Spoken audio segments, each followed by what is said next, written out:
Praise God, praise God. So pwede ba natin salubungin ang ating Panginoon ngayon kung paano po natin sinalubong ang Earth?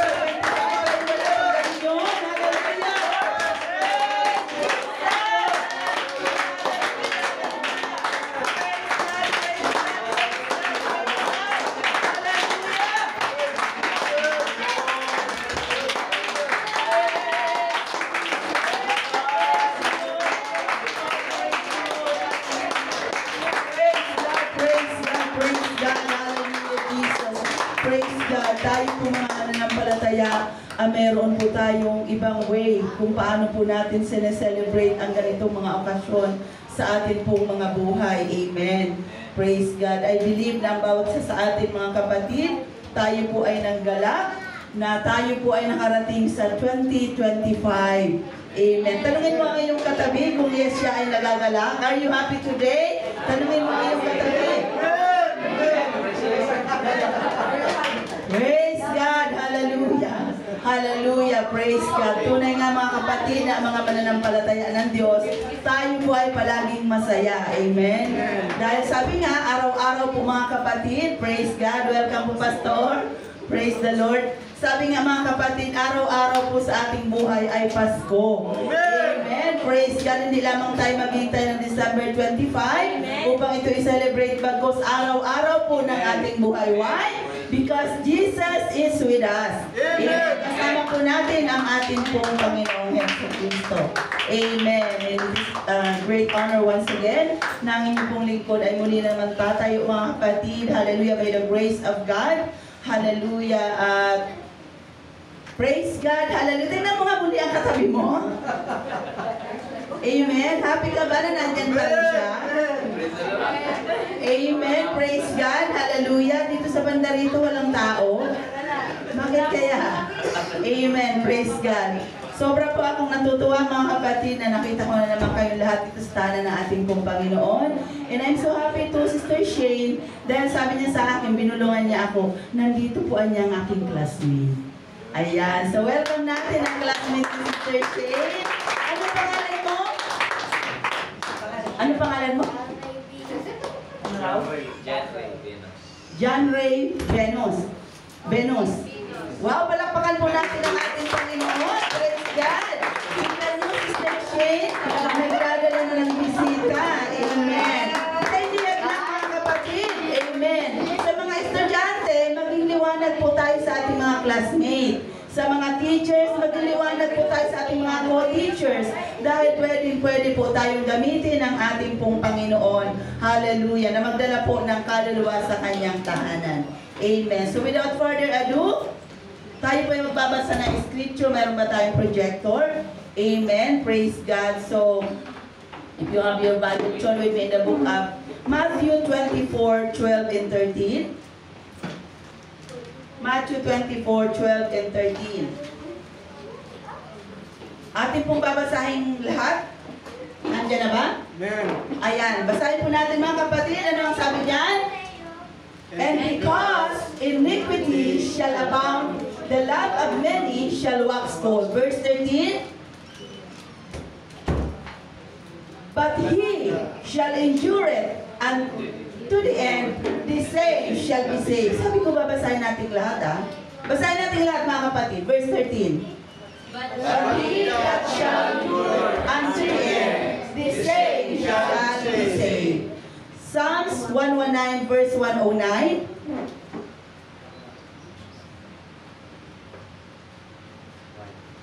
Psalms 119 verse 109. Ang sabi doon, my soul is continually in my hand, yet do I not forget thy law. Amen. Acts 20 verse 4, Acts 2 verse 14, Acts chapter 2 verse 40. Basahin natin lahat. And with many other words did he testify and exhort, saying, save yourself from this untoward generation. Amen. Praise God. So tayo pong lahat ay yumuko. Minsan pa, kailangan pinupuri ka namin sa pagkabasa ng iyong salita sa umagang ito, Lord God. Anoint the lips of your servant, O God, for I can do nothing without you, Jesus. Muli mong kausapin ang iyong mga anak sa umagang ito, Panginoon. Hayaan mo ang tamang rema na yung mga salita ay aming pumapag-usapan sa umagang ito, Lord God. Patuloy mo kami i-correct, patuloy mo kaming turuan, O Jesus. Ikaw, Panginoon, O God, ang patuloy na maitaas sa aming kalagitnaan. Maraming pong salamat, O Lord God, at aming po inaangkin ng tagumpay sa umagang ito sa iyong salita, Panginoon, in Jesus' name. Amen, amen, and amen. You may be seated. Praise God, hallelujah. Praise God, hallelujah. At ang ating pong topic for this morning, your survival is in your hand. Your survival is in your hand. Sabi ng Matthew 24:12 and 13, pakilagay ulit doon sa sterling niya. Sabi doon mga kapatid sa Matthew 24 verse 12, ang sabi niya dyan, praise God, 24, ang sabi niya dyan mga kapatid, and because iniquity shall abound, the love of many shall wax cold. So ibig sabihin, dahil daw sa kasalanan, sa sanlibutan ito mga kapatid, kung kaya ang ating pong pag-ibig sa Panginoon ay nagiging malamig. Amen. Maobserbahan po natin mga kapatid, dito sa atin may mga mananampalataya na mayroong mga TV sa kanilang tahanan. Makikita po natin ang balita, laman ng balita, puro kasamaan araw-araw. Di po ba? Walang habas na gumawa ng kasalanan mga kapatid. So ang sabi doon, dahil sa matinding kasalanan na nangyayari sa sanlibutan, ang pagmamahal ng marami ay nagiging malamig. Amen. So kumbaga, nakikita po natin sa ating sarili na dating mainit ka, ngayon ay unti-unti pong nanlalamig. So anong sabi sa verse 13? Kaya ang kaman po sa ating ng ating pong Panginoon that He shall endure it unto the end, the same shall be saved. So meaning, meron po tayong i-endure. Meron po tayong kailangan pagtagumpayan. Kailangan po mga kapatid na, sabi nga, lumaban po tayo. Di ba meron kasabihan nga na, ano ang dahilan mo daw, ba't ka bumabangon araw-araw? Di ba mga ganong klase mga kasabihan? Ha? Ha? Para kanino ka daw gumigising araw-araw? Di po ba? Minsan ba natanong niya yan sa ating pong sarili? Ha? Na pag gumising ka sa araw-araw ng ating buong buhay, meron bang purpose tayo? Bakit tayo gumigising sa araw-araw? Minsan magkape. Magkape. Di ba? Ha? Di po ba minsan ang aga-aga mong gumising pagkain ang hinahanap natin mga kapatid? Dito nakaraang pong holiday, sunod-sunod long weekends mga kapatid. Marami pong nagbakasyon. Sa lahat nagbakasyon, taas ang kamay. May mga nagbakasyon sa work, di ba? Mayroong nagbakasyon sa klase, wala silang klase. So may mga ginawa po tayo mga kapatid. Amen? At kung maobserbahan po natin yung ating pong mga ginawa sa ating pong sarili, minsan gusto natin magbaba doon. No? Kaya nung nag-resume na, nagbalik ka na nung January 2. Ayun yung mga tao, minsan ayaw pa nilang magtrabaho. Di ba sabi nila, bitin yung aking holiday, bitin yung aking bakasyon. Di po ba? So doon po natin makikita mga kapatid na ang ating pong buhay araw-araw ay nasa tinatawag na survival. Amen. Survival. Amen. So the word survival is a difficult word. Sabihin niya natin. Difficult word. Pag napakinggan mong survival, masasabi natin na parang hirap ng salita nito. But in yet, it is a beautiful word. Sino na po dito ang nakaranas na nakasurvive sa isang sitwasyon na talaga namang kamong masasabi mo sa iyong buhay na matindi yung pinagdaanan mo? Si Pastor Dong? Si Pastor Junari? Meron pa ba dito na masasabi mo sa buhay mo na nag-survive ka talaga sa sitwasyon yun?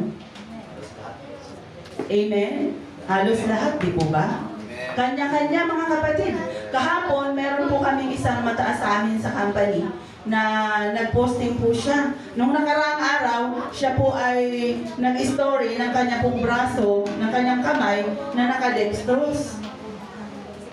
So siya pala ay na-confine sa ospital. So kahapon, na-confine po siya for 4 days. Kahapon siya po ay na-discharge na.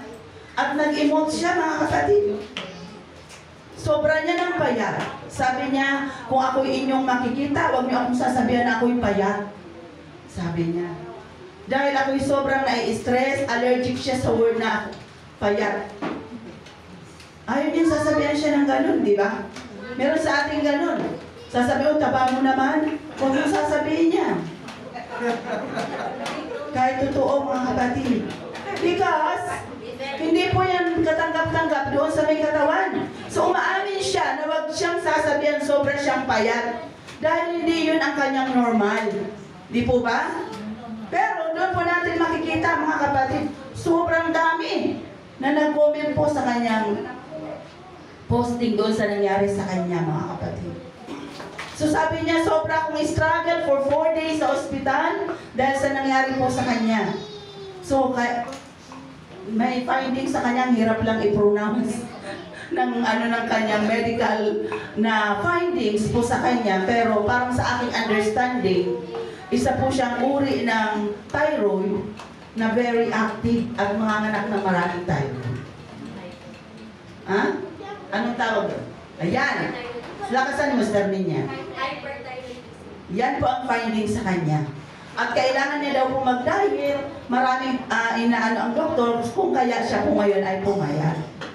Amen. So doon natin nakikita, mga kapatid, na ang ating pong buhay, ito po ay uri ng pamumuhay na kailangan po natin i-survive. Amen.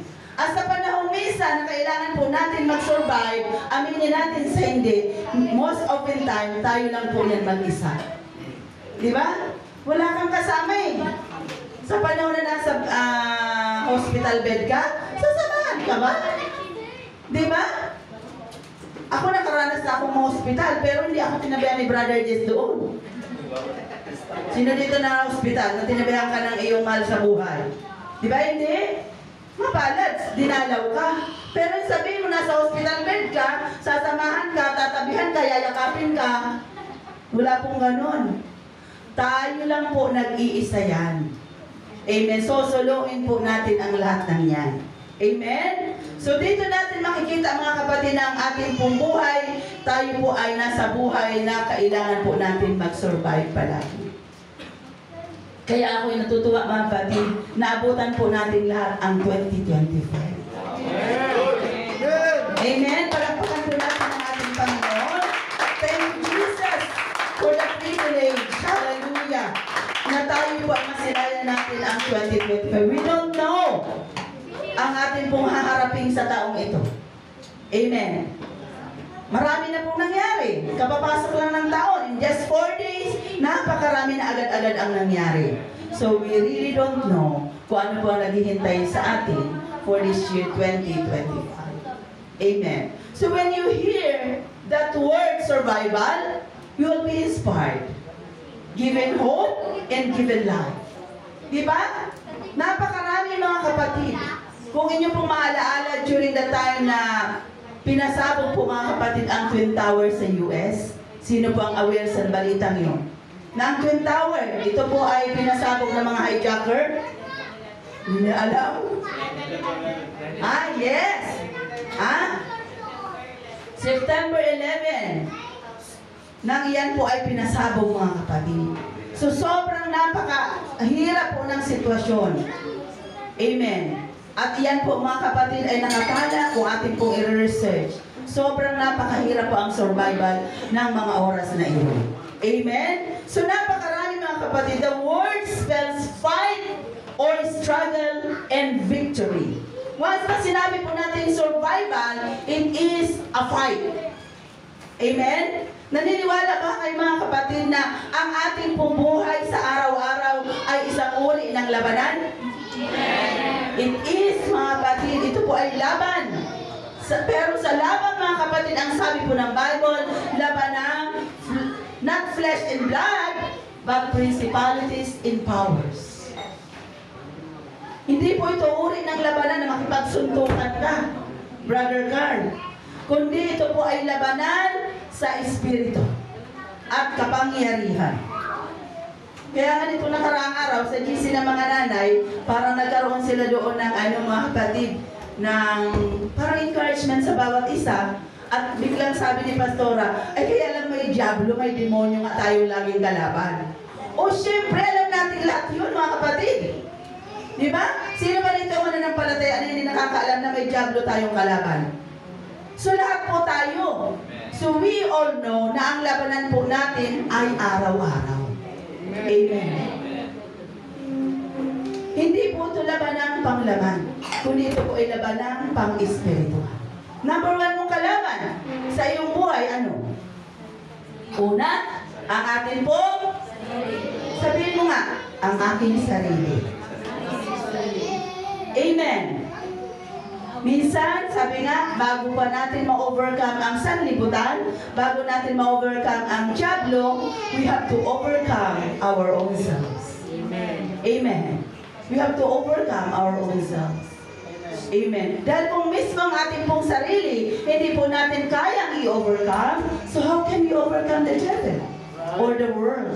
Kung ang sarili mo nga, hindi po natin kayang kalabanin. Amen? So marami po tayong dapat gagawin sa ating pong buhay in order for us to survive. Amen. In Christ's ministry, He fed 4,000 to 5,000. He preached the multitude, He healed the thousands. Ginawa po yan ng ating pong Panginoon. But in yet, on the day of Pentecost, ilan lang po ang nag-survive? 120 ang nag-survive on the day of Pentecost. So doon po natin makikita mga kapatid, na sa ating pong buhay paglilingkod. Sabi nga, marami ang tinawag, pero iilan lang o konti lang ang pinili. Minsan, pag bubulay-bulayin po natin ang salitang yan, napakabigat po niyan. Amen? Para po tayo mga kapatid na, alam niyo yung, ang tawag dito, yung sinisil, yung sinasala. Inaayang. Ha? Inaayang. Inaayang. Ano yan? Bisayang salita? Hinihimay. Hinihimay. Iba kasi yung hinihimay, Brother Ramin. Isa-isahin mo yun. Pero yung sa sinasala, di ba? Sa mga nagko-construction worker, sinasala yung buhangin para matira yung di ba? Kinukuha yung pino, aalisin yung mga very rough. Binibistay. Yan, binibistay daw. Meron akong word na gustong tumbukin doon mga kapatid. Sa buhay po ng isang mananampalataya, tayo po Nililiglig po. nililiglig, another word din. Tayo po mga kapatid ay sasalain ng ating pong Panginoon. Kumbaga itong Hills View Church, pag nilagay tayong lahat ng Panginoon sa salaan, ang tanong, sino kaya ang maiiwan? Kasi kailangan malaglag ang mga hindi po tunay. Matitira po ang tunay. Sa ginto mga kapatid, sasalain po yan para makuha ang totoong ginto. Ganun po mga kapatid ang uri ng ating pamumuhay. Dadaan po tayo sa apoy para po tingnan kung tayo po ay tunay o kung tayo po ay puro. Amen? Kaya hindi madali mga kapatid. Minsan madali lang natin sabihin na marami ang tinawag, pero iilan lang ang pinili. Mabigat po yun. Baka mamaya tinawag ka na, pero hindi po tayo napili. Sana mga kapatid at nawa, tayo pong lahat ay tinawag na, pero nawa tayo pong lahat ay pipiliin ng Panginoon. Amen. Nasa atin po mga kapatid ang susi. Nasa atin din po mga kapatid. Kailangan meron po tayong gagawin sa ating pong buhay. Amen. So sa Christian life mga kapatid, sinasabi po dito ng ating Panginoon, many shall wax cold in the last days, but only those who survive or endure will be saved. Hallelujah. Amen. Sa last days mga kapatid, kung titignan po natin, ang uri po natin ng ating paglilingkod, only you can tell. Only you can tell. Tayo lang po ang pwede magsabi na mula nung araw na tayo po ay tinawag ng ating pong Panginoon, Yung init mo noon, Sister Sonny, siya pa rin bang init ngayon? Yung init mo noon, Sister Jody, noon na kang tinawag ng Lord, siya pa rin ba ngayon? Only you can tell kung ano po ang sitwasyon ng ating pong buhay sa paglilingkod sa ating Panginoon. So that's why your survival is in your hands. Amen. Nasa atin pong mga kamay. Hindi po natin pwede pag sabihin, yung kasi, Right. makakainis kasi yan eh. Right. Hindi na nga ako mag-church kasi may ganon. Pero I hope and pray dito po sa Hillsview ay walang ganong espiritu. Amen. Na magturok-turok. Right. Wala po ata akong nalalaman na may ganyang spirit dito. Which is, I really thank the Lord na wala pong ganyang uri ng espiritu. Kasi kung mahilig po tayo magtuturo, mahilig ka magtuturo sa gawa po ng iba, mag-ingat po. Mag-ingat tayo mga kapatid. Amen. Sabi nga ng Bible, looking unto Jesus. Looking unto Jesus. Looking unto Jesus. For He is the author and the finisher of our faith. Hindi po sa atin sinasabi na tumingin ka sa kapitbahay mo o sa katabi mo o kung kanino man. But you have to look unto Jesus. Kasi once na nag-look unto Jesus tayo mga kapatid, hindi po tayo mapapahamak. Di ba? Naalala niyo yung mga kapatid si Peter? Nung naglakad po siya sa tubig, saan siya nakatingin? Kay Jesus. That's why he can walk. Amen? Pero, nung nawala po ang kanyang paningin sa Panginoon, anong nangyari? Ayan. See? So, ganun lang po yan sa mananampalataya. Pag nakatingin ka, Sister Emmy, sa Panginoon, tuloy-tuloy ka. You can walk by faith. Bakit? Kay Jesus ka nakatingin. Pero, sa oras na mawala ang tingin mo sa Panginoon, mag-iiba po ang ating paglilingkod sa Diyos. Yung dating galak, yung dati pong na-inspired ka sa paglilingkod, unti-unting mawawala. And I hope and pray for this year 2025, tayo pong lahat mga kapatid ay patuloy na ninindigan. Patuloy po itatayo ang banner ng ating pong Panginoon. Patuloy po tayo mga kapatid maglilingkod sa Diyos no matter what it takes. Amen. Patuloy po tayong maglilingkod sa ating mahal na Panginoon. Amen? Amen. Praise God. Tandaan po natin, tinawag na tayo. Tinawag na tayo, Sister Ellen. Tinawag na po tayo. Tandaan nyo mga kapatid, tayo po ay tinawag. I have called you by your name. Hindi po ang pagkakatawag sa atin ay sit-sit lamang. Na, hindi tayo ginano ng Panginoon. No? Kasi kung sinitsitan ka lang, di ba merong iba na pag sinisitsitan is not, wala ka dyan. Di ba? Alam mo naman sinisitsitan ka, hindi ka rin titingin. O, ito naman si makulit. Di pa nakuha sa sitsit, pinituhan pa. O, di ba? Huwag po ganon, mga kapatid. Minsan sa mga binata, normal ginagawa ng mga binata, yan. Pasipol-sipol sa mga dalaga. Huwag kayong manipol. At ang mga dalaga, hindi po yan nakukuha sa sipol-sipol.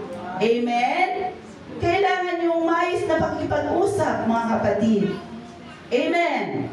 Kung ikaw ay may sadya, kung ikaw ay may bagay, kung ikaw ay may kursunado, magsabi. Amen? Lumapit. Hindi po yung dadaanin po natin sa sipol, tagoy-tagoy. Di ba? Huwag pong ganon. Amen. Dahil naman ng palataya, hindi po gumagawa ng ganoon. Amen? Tandaan po natin, ang bawat ginagawa po natin, we are accountable sa bawat ginagawa.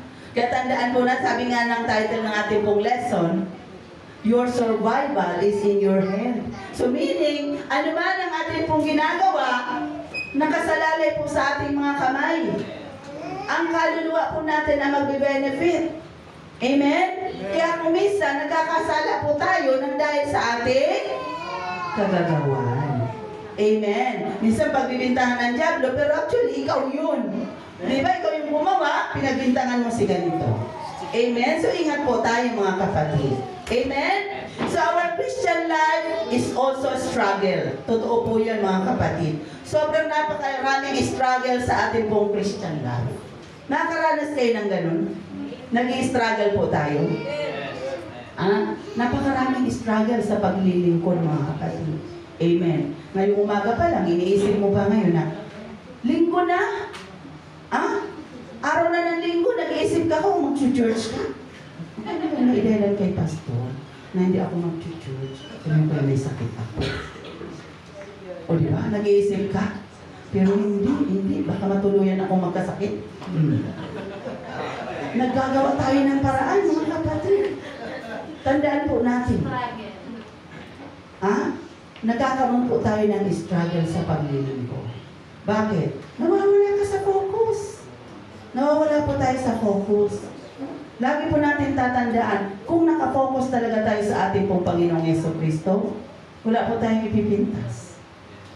Ikaw pa nga tumahano na-inspired ka sa lahat ng ginawa ng ating pong Panginoon. Walang dahilan na mag-look back, na mag-backslide. Bakit? Sa napakaraming ginawa po ng ating pong Panginoon sa ating pong mga. Wala pong dahilan para po tayong bumalik. Amen. Wala pong dahilan. Minsan sasabihin pa ng mga mananampalataya, kung hindi lang dahil sa Lord talaga. Kung hindi lang dahil sa Lord. Ay parang ginawa mo pang pananggalang. Pero sa totoo lang mga kapatid, wala po tayo maipipinta sa Panginoon. Amen. Lahat po ay perfect sa ating pong mahal na Panginoon. Tayo lang po itong talagang imperfect sa ating pong mga sarili. Amen? So Paul said to young Timothy, fight the good fight. Sabihin mo nga sa iyong katabi, fight the good fight. Fight the good fight. Amen. Fight the good fight. Amen. Kailangan po tayong lumaban. Kahit gaano po kahirap, kahit gaano kasakit, tayo po ay lumaban. Para po tayo ay managumpay sa ating pong buhay paglilingkod. So, sabi rito, life is a battle. Because it is, we must fight in order to survive. We must endure and defeat our enemies. Amen. Meron po tayong kalaban araw-araw sa ating pong buhay. Hindi po yan lingid sa atin. Kung tutuusin niya, gas-gas na ito lagi natin sinasabi. Lagi tayo may kalaban. Pero sa totoo lang, pag lumarating po ang oras na nasa battle tayo, minsan nalilimutan po natin that we are on the battle. Amen? Minsan yung iba susuko na. Minsan yung iba gusto nang kitilin ang buhay. Bakit? Hindi niya po naiintindihan na maaaring siya ay dumadaan sa battle ng oras na iyon. Amen. Amen? So dapat mga kapatid, kapag may pinagdadaanan po tayo, kahit anumang itong uri ng battle o laban ng ating pong buhay, lagi po nating tatandaan, ang Diyos po ay kasama natin. Amen. Amen? Hallelujah. Amen. Sabi nga po ng awit na, may awit na nagsasabi, kasama natin ang Diyos. Amen. Diba? Amen. Ang sabi ng awit mga kapatid, kasama natin ang Diyos. Praise the Lord. Sino ang kalim ng awit na yun? Kasama natin ang Diyos. Di ako matatakot. Hallelujah. Di ako, ano yun? Mangangamba. Kasama natin ang Diyos. Amen. Dumaan man ako sa ilog, di ako malulunod. Dumaan man ako sa apoy, di ako masusunog. Kasama natin ang Diyos. Diba? Mga kapatid, so kahit ano pang sitwasyon, kasama po natin ang ating pong Panginoon. Amen. Kahit gaano pa katindi mga kapatid, tandaan po natin, everything about us, alam po ng ating pong Panginoon. We cannot hide anything from the Lord. Minsan iniisip lang natin na, hindi na ata ako nakikita ng Panginoon. Sabi mo lang yan. Pero actually, ikaw ang lumayo eh. Tayo po ang naging istabong. Tayo po ang naging matigas. Di po ba? Pero actually, nandiyan lang ang ating pong Panginoon. Sabi ng Diyos, if you draw nigh to me, I will draw nigh to you. Amen. Hallelujah. Hallelujah. If you draw nigh to me, I will draw nigh to you. Yes. So, ibig sabihin dapat lumapit. Amen. Lumapit tayo sa ating pong Panginoon, nandyan lang siya. Hindi niya po tayo iiwan, ni pababayaan. Amen? So because Christian life is a fight, sabi po ng 2 Timothy 4:7, we must be strong. Kailangan natin maging malakas. Kailangan natin maging matatag. Sabi dito mga kapatid, be strong in the Lord in the power of His might. Amen. Kailangan po tayo manindigan mga kapatid, maging matatag. Amen. Huwag po tayong palamya-lamya sa ating paglilingkod. Actually, sa devotion kanina, minention na ni Brother Dong na hindi po tayo pwedeng pahinahina sa paglilingkod. Amen. Sumika po tayo mga kapatid na ma-increase ang ating po mga knowledge and understanding. Huwag lang yung sapat na, ay magsimba lang ako doon sa church para may attendance ako, para perfect attendance ako. No! Mag-desire po tayo mga kapatid. Yes. Nitong, I don't know if it is yesterday, kausap ko po mga kapatid ang mga kasamaan kong co-teacher sa Hong Kong mga kapatid, mga church leaders na kasama ko dati sa Hong Kong. Pinag-uusapan po namin kung ano pa ang pwedeng i-contribute sa iglesia kasi lahat kami nagsipag-forward na. Nasa iba't ibang churches na kami ngayon. So ano ba ang ating dapat gawin para naman tayo ay may silbi sa tahanan o sa iglesia ng ating pong Panginoon? Para makakontribute tayo. Kasi sa totoo lang mga kapatid, kung sasabihin ko po sa inyo lahat, ang amin pong ginagawa noon sa Hong Kong ay sobra pong layo sa ginagawa natin. Amen? Sobra pong malayo. Kaya nag-uusap-usap kami, sabi ko parang imposibleng ating i-apply yung ginagawa natin sa Hong Kong. Although, pwede naman pag ginusto. Kung gusto nyo. Di ba mga kapatid? Dahil ako'y very much willing to share, pero ang tanong, are you willing to participate? Dahil may gagawin po tayo mga kapatid. Sabi nung isa kong kasamahan doon, dito kasi Sister Chat, ang mga activities talaga iba. Sabi niya. Kasi di ba tingnan nyo, ang ating pong church, kaya natin mag-hold day dito pag ginusto natin. Minsan niya, sabi ni Pastor, pag hindi na po kayang i-accommodate sa morning service, magtupo-service tayo, which is really, really good. Di ba? So, ibig sabihin, growing church, marami. Kasi nag-full pack na pang umaga, may panghapon na. Sa Hong Kong Church, mga kapatid, 3 po kaming session. May morning, may mid, at saka may afternoon. So, ganun po siya katindi. Hindi siya kayang i-accommodate in one go ang service. So, 3 po yun. So dito po sa atin, malamang sa ganun ang mangyari kapag tayo po ay nagsipag. Amen? Kapag tayo po ay willing na magpagamit po sa atin pong Panginoon. After Sunday, ang ginagawa po mga kapatid, may group gatherings. In order for us to survive, mga kapatid, to grow, to learn more, kailangan mag-explore. Amen? Anong gagawin? Meron po tayong gawain pa. Sino ay gustong gawain pa pag after the service? Amen. Hindi lang nag-amen. Sino gusto ng ganon? Amen.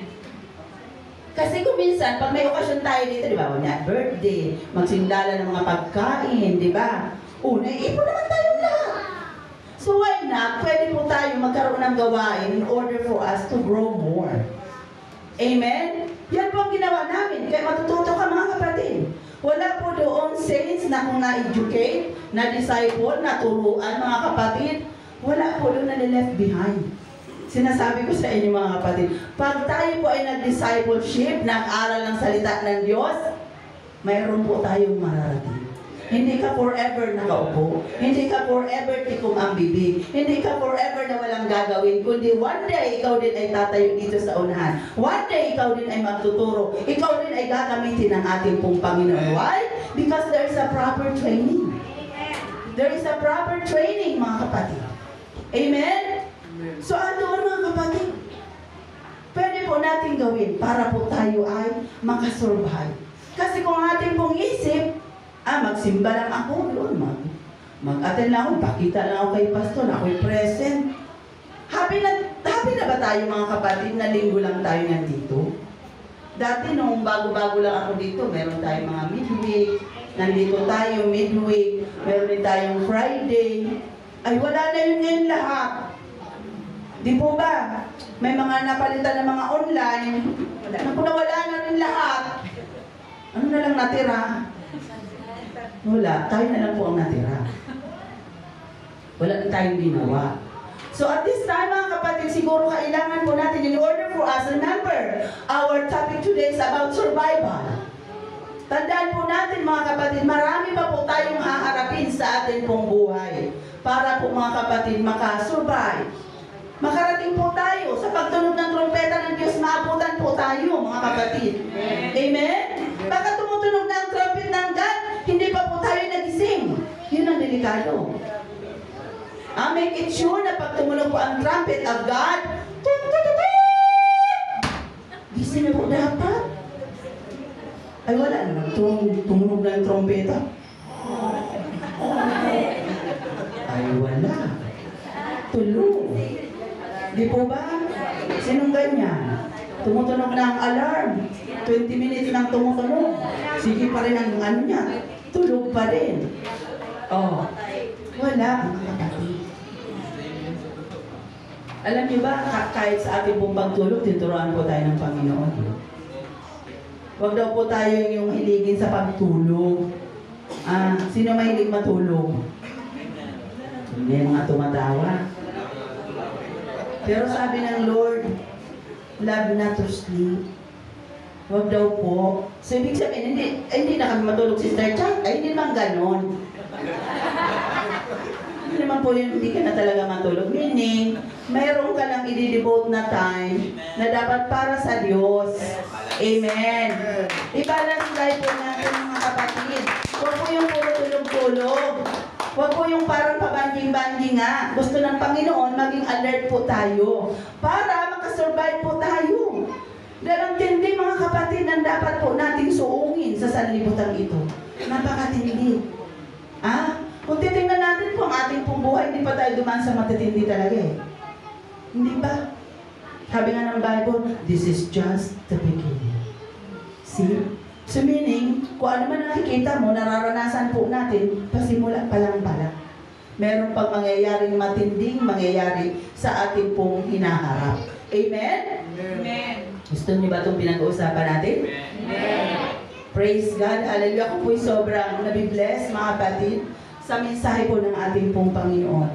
Dahil yan po ay kailangan ng bawat sa atin. Amen. Na tayo po ay mag-survive dito sa sanlibutan ito. Na tayo po ay makatawid. Doon po sa kabilang buhay, makita po natin ang piling ng ating pong Panginoong Jesucristo. Marami po sa atin, mga kapatid, na nung nakaraan nga na ako po ay nangaral, mga kapatid, na pag-usapan po natin, ano yung ating title noon, mga kapatid, sa nakinig? Nung huli ko po ang nangaral? Appointment with death. Amen. Kaya marami po sa atin na namatayan na, pero still, hindi pa rin tayo ang tawag dito, maka-move on, mga kapatid. At minsan, iniisip po natin na parang yung kamatayan ng isang tao ay nandun pa rin tayo nakakabit. Pero whether we like it or not, hindi po natin alam talaga sa ating pong human understanding kung ano po ang nasa kabilang buhay. Amen? Amen. Hindi po natin alam kung ano ang nasa kabilang buhay. Kaya nga minsan, nag-a-assume tayo ng ating po yung mga mahal sa buhay natin na wala na kinuha na ng Panginoon. Assume tayong lahat na ito po, sila ay nasa piling na ng Panginoon. Amen? Minsan may mga magbabati dyan na nag-anniversary yung namatay, nag-birthday yung namatay, happy birthday in heaven. Saan kaya nila nakuha yung gano'n? Sino kaya ang author ng happy birthday in heaven? There is no such. Mga kapatid, once na ang tao po ay namatay na, period na. Wala na yung birthday i-celebrate. Tapos na yun. Kaya nga, birth, kapanganakan, di po ba? Tapos sabi, happy birthday in heaven. Ako hindi ako relax sa ganun. Because in my heart, in my mind, hindi po tama yun. Amen? Hindi po tama. Maaaring ano ka ng panalangin, pero sa Bible, mga kapatid, sino po ang nag-pray sa Bible? Yung buhay o patay? Yung patay. Bakit? Madali lang po masundan. Sila kasi ang nakatawid na sa kabilang buhay. They know na yung sitwasyon na kanilang kinasadlakan. Kaya sila po ang nagpipray sa ating mga buhay. Di ba? Kaya kung may namamatay po sa atin mga kapatid, nasigip ang pray mo doon sa taong namatay, that is not right. Dahil ang buhay po mga kapatid, dapat ipag-pray mo habang buhay pa yan. Dahil oras na yan ay namatay na, period na po yan mga kapatid. Tapos na sa kanya. So pag tumawid na po siya doon, siya ang nakakaalam kung anong dadatnan niya sa kabilang buhay. Amen? Amen. Amen. Hindi po ba? Praise God. Hallelujah. So doon po natin makikita na may kailangan po tayong i-survive. Na nawa, sabi nga pa mga kapatid sa 1 Thessalonians, na pagtunog ng trompeta ng ating pong Panginoon, tayo po ay madadatnan. Tayo po ay maririnig po natin ng ating human ear. Ang trompeta ng ating pong Panginoong Jesucristo. Matindi yun mga kapatid. Pero mo kahit tulog ka, magigising ka. Kapag tumunog ang trumpet of the living God. So ganoon po siya katindi. So dapat po tayo mananampalataya ng ating pong Panginoon, maging aware po tayo sa pagkilos po ng ating mahal na Panginoon sa ating pong buhay. Survival is in your hand. Amen. So doon mga kapatid, sa nangyari po mga kapatid sa istorya ng Titanic. Sino po ang nakaka-aware sa istorya ng Titanic? Amen. Amen. Ha? Ang Titanic mga kapatid, it was nangyari po siya 1912. 1912 pala siya lumubog. April 1912. Around 2,200 something. 2,208 po ang passenger na dala-dala niya. Pero ang nakasurvive, 705 na. Mga kapatid. Pero I couldn't imagine kung paano pong nangyari ang tinatawag nilang ang sinkable ship of all time na lumubog ng ganun lamang mga kapatid sa pamamagitan lang ng iceberg.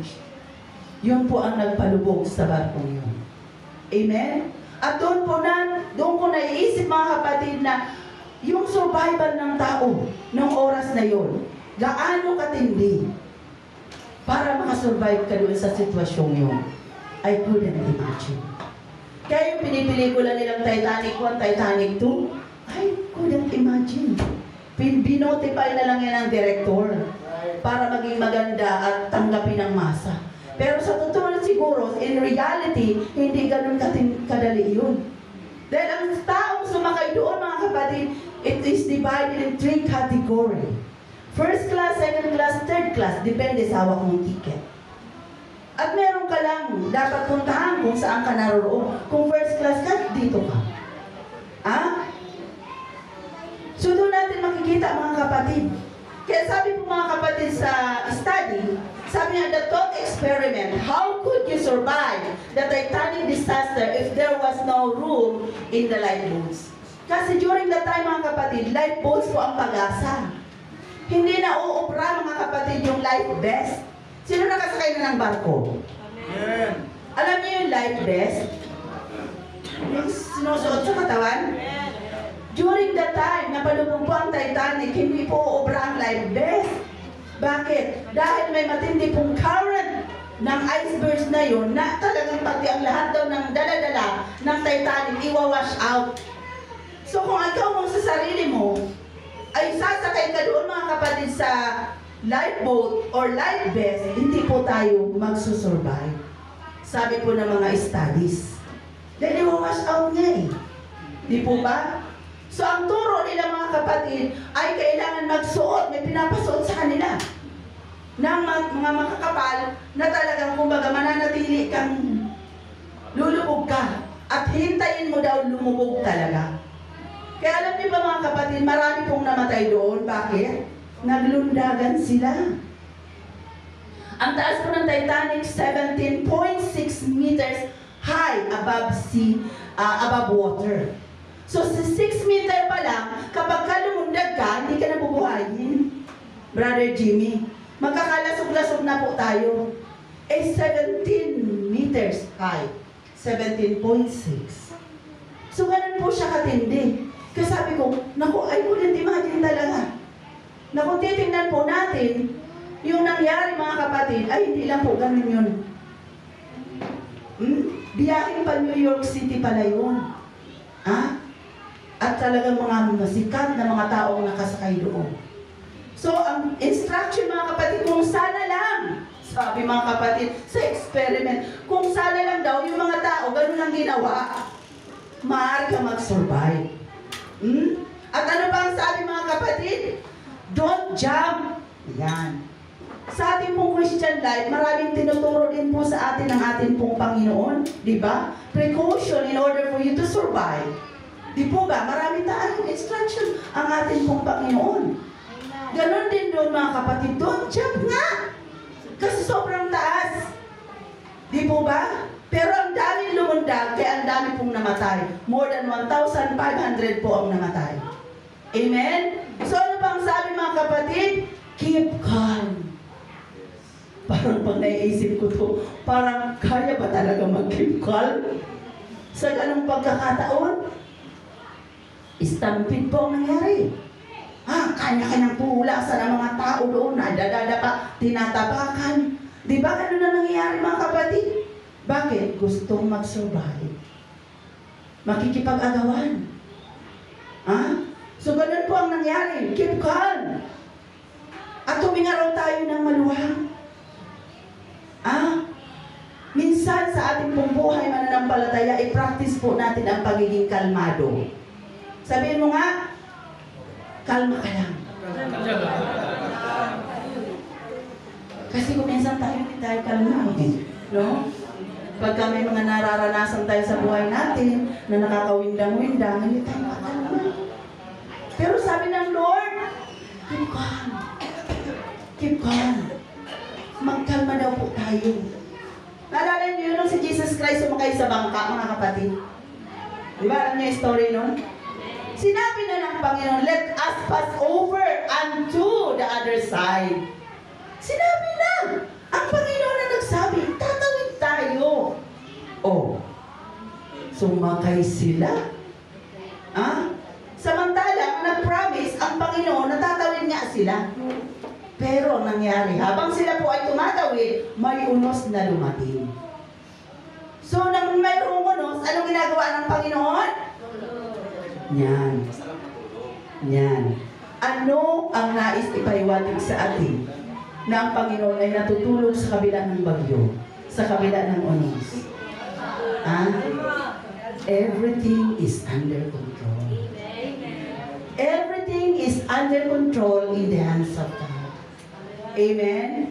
So, ang lahat ng bagay sa ating buhay, mga kapatid, parang feeling mo, nawiwindang ka na, feeling mo walang solution yan. Tandaan po natin, everything is under control. Amen. Amen. Ilagay po natin sa ating mind. Kahit minsan na wiwindang-windang ka, gisingin mo ang sarili mo. Practicein po natin yan. Amen? Practicein mo ang sarili mo. Kasi kung minsan parang pag nag-rattle tayo, Sister Beth, di ba? Pag natataranta ka na, tumakas na yung adrenaline mo ng bonggang-bongga. Di ba yung mga buhok mo parang nakatayo na rin? Di ba? Parang ganun pakiramdam natin. Lahat ng mga nasa bahay talaga. Di ba? Maghalong balat sa tinalupan. Hiwalay kung hiwalay. Paladikulor lang sa puti. Di ba? So sobra po tayo mga kapatid nararatel. Pero ang ating pong Panginoon nang nangako, tutuparin niyo po yan. Hallelujah, hallelujah. Tumayo po ang ating pong Panginoon. At anong nangyari sa unos mga kapatid? Nagkano siya. Nanahimik mga kapatid. So ganun din po sa ating pong buhay. Tandaan po natin, maaari ngayon nasa unos ka, Sister Mariel, nasa bagyo tayo ng ating buong buhay, pero tandaan natin, bukas hindi na. Amen. May liwanag na. Amen. Di po ba? Lilipas din. Amen. Di po, hindi naman lahat ng panahon ay Lunes. May Martes din. May Miyerkules pa. May Huwebes. At may Linggo. O di po ba? So, ibig sabihin, hindi po nananatili. Amen. Hindi po nananatili. Amen. Praise God. Hallelujah. Ang oras po ay talagang nakangiti na, pero kailan tapusin ko ito mga kapatid. So kapag ka nag-trust po tayo sa ating pong Panginoon, hindi po tayo iiwanan ng ating Diyos. Sabi niya nga sa kanyang salita, I will never leave you, nor forsake you. Amen. Hindi po tayo iiwan ng ating pong Panginoon. Amen? Sabi nito, anong gagawin sa atin ng Diyos? He equipped you with the Word of God. Tuturuan niya po tayo, sabi ng Psalms 119 verse 11 and Ephesians 6:17. Tuturuan niya po tayo sa kanyang mga salita. Kaya nga tayo mga kapatid bilang mananampalataya ng ating pong Panginoon, amen? Patuloy po tayong in-educate ng ating pong Panginoon sa pamamagitan ng kanyang salita. Sa amin po sa teaching department, by the grace of God, ako po in-inspire ng ating pong Panginoon na patuloy po at talagang agaran po natin gawin ang ating pong discipleship lesson. Gusto niyong lumago? Gusto po natin makasurvive dito sa galaw natin sa sanlibutan? Wala pong ibang susi, mga kapatid. Kailangan maalam po tayo sa Word of God. Kailangan maging matalino po tayo dito. Amen? Sino gusto matuto pa? Salita ng Diyos?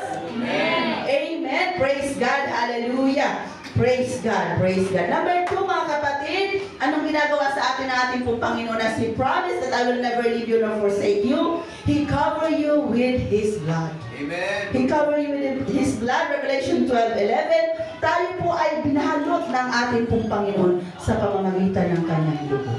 Amen. Amen. Tayo po ay kailangan matuto na gamitin po ang precious blood ng ating pong Panginoong Jesucristo. There is a protection in the blood of Jesus. Yes. I plead the blood. I-plead mo ang dugo po ng ating pong Panginoong Jesucristo. Amen? And ang sabi niya pa, He will give you power to use His name. Mark 16:17. Alam niyo ba mga kapatid, na wala pong ibang makapangyarihang pangalan, kundi ang pangalan ng ating pong Panginoong Jesucristo. Amen. Sabi nga, whatever you do in word or in deed, do it all in the name of the Lord Jesus Christ. Whatever you do it all in the name of the Lord Jesus Christ. Because there is power in the name of the Lord Jesus Christ. He will give you strong faith to become victorious. Bibigyan po tayo mga kapatid ng mataas na pananampalataya ng ating pong Panginoong Jesucristo. Sa inyo magmumula, dito po lahat mga kapatid. Dito po lahat ang susi sa salita po ng ating pong Panginoong Jesucristo. Sinabi po ng 1 John 5:4 and Mark 9:23. And ano pa? He empower you with the Holy Ghost. Acts 1:8 and Zechariah 4:6. Actually, lahat na po dito ay may Holy Ghost. Amen. Imbutin po natin kung ikaw ay wala ka pang Holy Ghost. 2025 na. Kailangan po lahat po tayo ay baptized with the Spirit of God, with the evidence of speaking in tongues. Kailangan po i-goal po natin yan. Sa mga wala pa, every Sunday, candidate ka dito sa altar para mag-seek ng Spirit of God. And the last but not the least, He has provided you a fivefold ministry to guard, to teach, and perfect you. Ephesians 4:11 and 14. So, anong sasabihin natin? Na may kulang. Wala po mga kapatid, lahat na iprinugay ng ating pong Panginoon. Amen? Lahat na ibinigay ng Diyos. Binigyan po tayo ng fivefold ministry. Prophet, evangelist, pastor, teachers. Para tayo po ay turuan.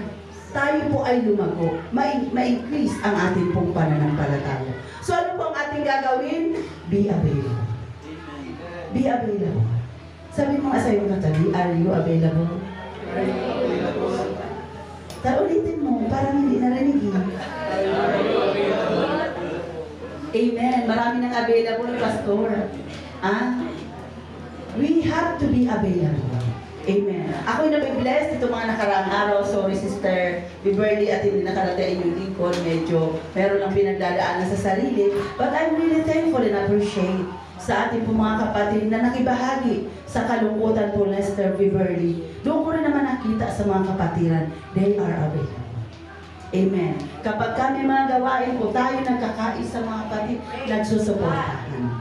For this year 2025, we are looking forward na tayo pong lahat ay mag-i-embrace together. Tayo pong lahat ay lalakad mga kapatid ng sabay-sabay para po maging matagumpay po tayo sa ating pong paglilingkod sa Panginoon. Palakpakan po natin ang Diyos. Amen. Hallelujah. Praise God, praise God, praise God. Hallelujah. Your survival is in your hand. Amen. Your survival is in your hand. Sabi nga po ng isang kasabihan, your destiny. Sabi niya, your choice determine your destiny. Sa pagpili mo yan, nasa atin po yan. Kung gusto mong managumpay, it's up to you. Amen. Praise God. So tayo pong lahat ay tumayo. Hallelujah. Habang pupunin po natin ang ating pong Sunday School offering.